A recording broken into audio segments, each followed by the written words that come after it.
बिस्मिल्लाहिर्रहमानिर्रहीम। अस्सलाम वालेकुम नाज़रीन, आप यूट्यूब चैनल देख रहे हैं। मैं इमरान खान हूँ। सबसे पहले जो खबर है वो फ़याज़ राजा साहब ने दी है और उसको देखते ही ट्वीट को मुझे एकदम महसूस हुआ कि ये तो बहुत बड़ी खबर है अगर ऐसा होने जा रहा है तो। उसके बाद उनका वो जो तफसीली वीडियो है वो मैंने सुनी। कुछ चीज़ें उनकी ऐसी हैं जो कॉमन सेंस बताती है कि ये पॉलिटिकल ख्वाहिश सियासतदानों की हो सकती है। आर्मी चीफ कई दफ़ा कह चुके हैं, जो उनकी मीटिंग्स होती हैं या जहाँ पे लोग उनको मिलते हैं, हाल ही में तलबा का एक ग्रुप भी उनसे मिला था, वहाँ भी ये बात हुई थी कि वो अब एक्सटेंशन नहीं लेना चाहते बल्कि वो अब रिटायर होना चाहते हैं। मेरी इतला के मुताबिक जो मीटिंग्स हुई हैं उनसे भी यही इन्फॉर्मेशन निकलती है कि आर्मी चीफ एक्सटेंशन नहीं लेना चाहते। 3 मरतबा इस बात को मुख्तलिफ मौक़ों पर अनाउंस भी किया जा चुका है। DG/ISPR बता भी चुके हैं। जब हम लोगों की एक मुलाकात हुई थी काफ़ी पहले, तब आर्मी चीफ कह रहे थे कि वो एक्सटेंशन नहीं लेना चाहते, लेकिन जो टेक्निकल रीजंस फ़याज़ राजा बता रहे हैं ये एक नई चीज़ है। उनका ये कहना है कि कुछ चीज़ें वो अजीब तरीके से बता रहे हैं, इनको वेरीफाई किया जा सकता है या ISPR इसके ऊपर जो है वो वजाहत पेश कर सकती है, इसको क्लियर कर सकती है, क्योंकि इस तरह की बहुत सारी खबरें मार्केट में आती रहती हैं। नजम सेठी फ़ौज के हवाले से बड़ी अजीब खबरें देते रहते हैं। अब तो उन्होंने ये भी कह दिया है कि इमरान खान साहब की मकबूलियत इतनी ज़्यादा है कि इदारे धांधली नहीं कर सकते, और धांधली अब की भी नहीं जा सकती। PTI को इलेक्शन लड़ना भी आ गया है। वो ना सिर्फ वोट डालते हैं बल्कि वोटों का ध्यान भी रखते हैं, गिनती करके अपने वोट पूरे भी करते हैं। तो यहाँ पे धांधली करना अब उतना आसान नहीं रहेगा। तो नजम सेठी ने, बाकी लोगों ने, उन्होंने एतराफ़ किया इस बात का कि इमरान खान के साथ पाकिस्तान की आवाम खड़ी है और वो इस वक्त अकेले एक बहुत बड़े लीडर का स्टेटस पाकिस्तान में एंजॉय कर रहे हैं। उनको ये पता है इलेक्शन आज हो या कल हो, जीतना उन्होंने ही है। और जो धांधली करने वाले फैक्टर्स हैं या जो तगड़े लोग हैं या ताकतवर हल्के हैं, उन सबको आइडिया है कि अब इसको काबू नहीं किया जा सकता। इस जिन को बोतल में बंद करना अब मुमकिन नहीं है। ये तो एतराफ़ कर रहे हैं जो PMLN के बहुत करीबी नवाज शरीफ के दोस्त हैं, जो सहाफ़ी, वो लोग ये कह रहे हैं, जो थोड़े दिन पहले तक ये कह रहे थे कि 17-18 हल्के जो है नून लीग जीत जाएगी और इमरान खान 1 आधे में या 2 में कामयाब हो जाएंगे पंजाब में। लेकिन तमाम तर धांधली के बावजूद इमरान खान ने क्लीन स्वीप कर दिया पंजाब में। नून लीग ने मर के 3-4 सीटें जीती हैं, बाकी PTI की कामयाबी आपने देख ली वहाँ पे। अब हालात ये हैं कि आबद शेर अली का पोस्टर आप देखें तो इसमें आपको जुल्फ़िकार अली भुट्टो नज़र आ रहे हैं, बेनज़ीर भुट्टो नज़र आ रही हैं, इसमें आपको बिलावल भुट्टो नज़र आ रहे हैं और 2 शरीफ भी हैं, यानी इसमें नवाज शरीफ और मरियम नवाज शरीफ, यानी भुट्टो 3 लगाए हैं, शरीफ 2 लगाए हैं, और 2 लोगों के साथ सख्त ज़्यादती की है इन्होंने। आबिद शेर अली ने, मैं प्रोटेस्ट करता हूं अगर वो नहीं करेंगे तो। इस पे मौलाना फजलुर रहमान और आसिफ अली जरदारी की तस्वीर ज़रूर होनी चाहिए थी, क्योंकि मौलाना फजलुर रहमान PDM के सरबराह हैं। अगर PDM को उम्मीदवार है तो मौलाना फजलुर रहमान की फ़ोटो, उनका मुंह सबसे बड़ा लगाया जाना चाहिए था पोस्टर के ऊपर, और मौलाना साहब के बाद जो एक बड़ा मुंह है वो आसिफ अली जरदारी साहब का होना चाहिए। तो उसका रीज़न ये है कि सारा अखराजात जोर लगाने में और लोगों को मनाने में वो तो जरदारी साहब का था। मौलाना साहब तो उनके सिर्फ सरबराह है ना, मियाँ साहब तो बाहर बैठे हुए हैं। तो ये आबिद शेर अली ने एक ज़्यादती की है। मेरे ख्याल में अगले पोस्टर्स के अंदर वो इसकी तस्हीह कर देंगे और PDM के बाकी रहनुमाओं की तस्वीरें भी लगाएंगे। MQM की भी लगानी चाहिए, बाकी सबकी भी लगानी चाहिए। बहरहाल फ़याज़ राजा साहब ये कह रहे हैं कि जनरल बाजवा को नवाज शरीफ साहब और जरदारी साहब ने यह फैसला किया है कि उनको 6 माह की तौसी ऑफ़र की जाएगी उनकी मुद्दत मुलाजमत में। उसमें वो कहते हैं 2 मकासद हासिल हो जाएंगे।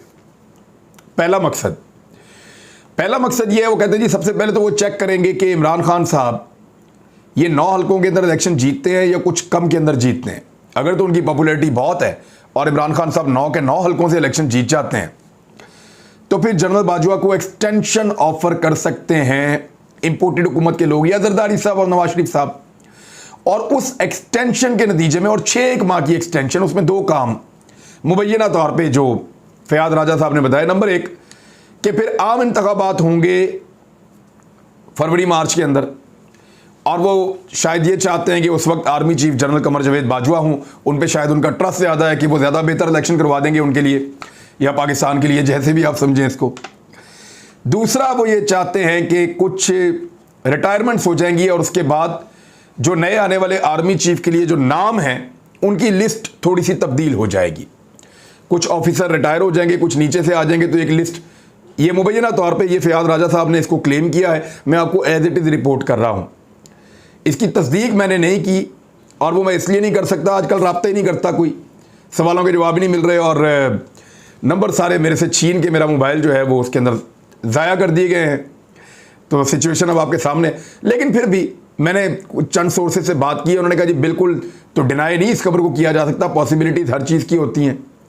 तो कुछ ऑफिसर नीचे से सीनियर हो जाएंगे और उनमें से किसी को शायद मई के बाद आर्मी चीफ बना दिया जाएगा। अगर 6 माह की एक्सटेंशन जनरल बाजवा को मिलती है तो हो सकता है ये 6 माह से थोड़ी ज़्यादा भी हो जाए।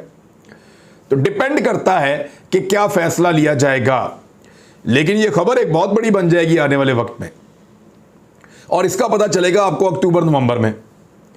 लेकिन 25 सितंबर में चीजें बहुत क्लियर हो जाएंगी। इसी माह की 25 तारीख को इमरान खान साहब 9 हलकों से इलेक्शन लड़ने जा रहे हैं अकेले। क्या वो एक नया वर्ल्ड रिकॉर्ड बना देंगे? रिकॉर्ड पे रिकॉर्ड तो वो बना रहे हैं। अगर वो 9 के 9 हलकों से इलेक्शन जीत जाते हैं तो सिचुएशन यकसर बदल जाएगी, और फिर नवाज शरीफ और जरदारी साहब को वो सारा कुछ करना पड़ेगा जिसको किसी लिहाज से जमहूरी नहीं कहा जा सकता, जिसको किसी लिहाज से सियासी नहीं कहा जा सकता। फिर वो हर तरह का टेक्निकल नॉकआउट करने की कोशिश करेंगे। और इससे पहले उनकी एक और कोशिश भी है कि 9 हलकों के इलेक्शन से पहले किसी भी तरह करके इमरान खान साहब को नाअहल करवा दिया जाए, वो नाअहल हो जाए इमरान खान साहब, टेक्निकली इनको बाहर कर दो। अच्छा, मुझे ऐसा लगता है कि कुछ ना कुछ होने वाला है। मैं आपको क्यों कह रहा हूं? क्योंकि मीडिया के ऊपर जो मेहनत की जा रही है ना ताकतवर लोगों की जानिब से, वो भी बंद नहीं हुई। एयरवाई को हुकूमत की क्या जरूरत है? कभी कोई हुकूमतें भी चैनल बंद करती हैं इस तरह, अदालतें ऑर्डर दे रही हैं, चैनल बंद पड़ा हुआ। आप जानते हैं एयरवाई कैसे बंद हुआ है? ताकतवर लोग हैं, ताकतवर हल्के हैं, वो एयरवाई उन्होंने बंद कर दिया। एक्सप्रेस न्यूज़ में जो दबाव डाला गया मुझे ऑफ एयर करने के लिए, निकालने के लिए, मैं जानता हूं कि वो दबाव हुकूमत का उतना नहीं था, फारग कर दिया गया। अरशद शरीफ को उनका प्रोग्राम वापस ले लिया गया, उनको चैनल से निकलवा दिया गया। असल रीज़न क्या है बच्चा बच्चा जानता है। पाकिस्तान में बोल एक नए नाम को एंटर कर रहा है। उस वक्त बोल टीवी की नशरियात पूरे पाकिस्तान में बार बार बंद की जा रही हैं। अब बोल का बाजू मरोड़ा जाएगा, उसको ठीक किया जाएगा। बच्चा बच्चा जानता है कौन कर रहा है। अभी सहाफ़ियों के ऊपर नए मुकदमात बनाने की तैयारी की जा रही है। बच्चा बच्चा जानता है कि कौन कर रहा है और क्या मकासद हासिल करना चाहते हैं। देखिए, अगर चीज़ें नॉर्मलाइज होने की तरफ जा रही हो ना, और लड़ाई अपने खात्मे की तरफ जा रही हो, तो फिर ऐसी चीज़ें नहीं होती। इसका मतलब है कि लड़ाई ख़त्म होने वाली नहीं है। इसका मतलब है चीज़ें नॉर्मलाइज होने वाली नहीं है। इसका मतलब यह है कि पाकिस्तान में कुछ ऐसा होने जा रहा है जिसके लिए मीडिया को कंट्रोल करना बहुत ज़रूरी है, और उन तमाम मुखालिफ आवाज़ों को कुचल देना बहुत ज़रूरी है जो मुखालिफ आवाज़ें उस वक्त उठेंगी जब वो ज़्यादती पाकिस्तान के साथ की जा रही होगी। मुझे तो ऐसा लगता है कि ये खामोशी जो है वो एक तूफ़ान का पेश खैमा है, और ग्राउंड तैयार की जा रही है मुखालिफ आवाज़ों को चुप करा के, सबको खामोश करके, हर चीज़ को कंट्रोल करके, ताकि कल को कुछ किया जाए तो किसी के पास बोलने की गुंजाइश मौजूद ना हो। कुछ गिरफ्तारियां भी मजीद होंगी दोबारा से, और ये चीज़ें मार्केट में आ भी रही हैं। अब आ जाए, इमरान खान साहब ने जलसा किया। जलसे में क्या किया अगले मैं पोर्शन में आपको रिपोर्ट कर दूंगा। इमरान खान साहब गए बहावलपुर में, बड़ा तगड़ा उनका जलसा था। जहाँ जाते हैं रिकॉर्ड बना देते हैं। गुजरात में लोगों ने कभी इतना बड़ा जलसा नहीं देखा जितना बड़ा कल किया इमरान खान साहब ने। अब वो जा रहे हैं और जलसा उन्होंने बहावलपुर में किया। वहाँ जो उन्होंने कहा वो अगले व्लॉग में, लेकिन आपको मैं ये बता देता हूँ कि उससे पहले वो राजनपुर गए, वहाँ का उन्होंने दौरा किया, सैलाब मुतासरीन के मामला देखे, और उन्होंने एक स्टेटमेंट दिया कि अरकान असम्बली, हुकूमत और मैं मिलकर सैलाब मुतासरीन की मदद करेंगे। ये इमरान खान साहब ने कहा है, और साथ ही साथ उन्होंने कहा कि अगले एतवार को एक और टेलीथॉन वो करेंगे। इमरान खान साहब अभी एक कल एतवार आ रहा है और एक अगला एतवार है। अगले एतवार को इमरान खान साहब एक और टेलीथॉन करने जा रहे हैं जिसमें वो अपने हमवतनों से फ़ंड कलेक्ट करेंगे। उम्मीद है कि उसमें ज़्यादा टीवी चैनल्स इमरान खान को दिखाएंगे, और क्योंकि एयरवाई अब ऑन एयर चला गया है तो उसका भी एक इम्पैक्ट आएगा। तो उम्मीद की जाती है कि ज़्यादा फंडिंग शायद इकट्ठी होगी उस मामले में। इमरान खान साहब ने इसमें शुक्रिया अदा किया है लोगों का। और उन्होंने कहा कि मेरी टेलीथॉन के जवाब में 2.3 अरब रुपए ये अब तक अतिया हो चुके हैं, मिल गए हैं। मुल्क में और बैरून मुल्क पाकिस्तानियों ने जो दिए उनका मशकूर हूँ। वो लोग जिन्हें अपने ऐलान के मुताबिक अतियात जमा करवाने हैं वो बराए करम जमा करवाएं। जो लोग बाकी रह गए वो जल्दी, जो इन्होंने ऐलान किया हुआ वो पैसे जमा करवा दें। मेरी टीम उन समुंदर पर पाकिस्तानियों की मदद के लिए काम कर रही है जो बड़ी रकूम की तरसील के लिए 5013C के इस्तस्ना के मुंतज़िर हैं। वो एक ख़ास किस्म का इस्तस्ना चाहते हैं ताकि वो बड़ी रकूम की ट्रांसफ़र पाकिस्तान में कर सकें। तो उसके लिए इमरान खान साहब कह रहे हैं कि मेरी टीम उसके लिए काम कर रही है कि ये फैसिलिटी हम आपको प्रोवाइड करें और आप वो पैसा पाकिस्तान में ट्रांसफ़र करें जो बड़ी रकूम है, और इस तरह वो 5 अरब 5.5 अरब पूरे हो जाएंगे। और उसके बाद इमरान खान साहब फिर अगली ट्रांसमिशन करेंगे और उसके अंदर दोबारा से फंडिंग होगी। एक और चीज़ है वो सैलाब के हवाले से, और वो ये है कि जिन सैलाबज़दा इलाकों के अंदर पानी आया ना, वो पानी अगर अगले 1 महीने तक नहीं निकला तो पाकिस्तान की बेशुमार ज़मीनें जो हैं वो बंजर हो जाएंगी, वो ज़ाया हो जाएंगी। और ये बात मैं नहीं कर रहा, ये एक्सपर्ट्स कर रहे हैं। तबाहकुन सैलाब के नुकसानात हम 50 साल पीछे जा चुके हैं। इसमें एक गैर मुल्की खबरसां इदारा AFP उसके मुताबिक सिंध के एक किसान उन्होंने बताया कि हम 50 साल पीछे जा चुके हैं और इनकी 2500 एकड़ ज़मीन पर कपास और गन्ने की फसल कटाई के करीब थी, जो अब मुकम्मल तौर पर तबाह हो चुकी है। और लोग भी बहुत ज़्यादा मुतासिर हुए हैं। अब कहते ये हैं कि जितनी ज़्यादा बारिशें हुई हैं, 72 घंटे तक लगातार बारिशें होती रही हैं, ज़मीनों के ऊपर जो पानी खड़ा हो गया है, अगर ये ज़्यादा अरसे तक खड़ा रहा, पानी आए और गुजर जाए तो सूरत हाल कुछ और होती है। पानी आए और ठहर के खड़ा हो जाए और 1 महीना खड़ा रहे तो ज़मीन की ज़रखेज़ी और ज़मीन की काबिलियत बहुत बुरी तरह मुतासिर हो जाती है। ये मामला है, अगर खुदा न खास्ता ये मामला चलता रहा और ये पानी जल्दी ना निकला तो ये एक बहुत बड़ी मुसीबत पाकिस्तान के लिए बन जाएगी। आने वाले वक्त में हमें ग़िज़ाई किल्लत का सामना भी खुदा न खास्ता करना पड़ सकता है। अब इस सिलसिले में किया क्या जाए? देखें, जब भी कभी बारिशें ज़्यादा होती हैं, सैलाब आता है ना, तो वो दरियाई रस्तों को लेता है। हमेशा पानी नीचे की तरफ जाता है और कराची जो है या आपका जो साहिली इलाका है वो पाकिस्तान का सबसे निचला इलाका है।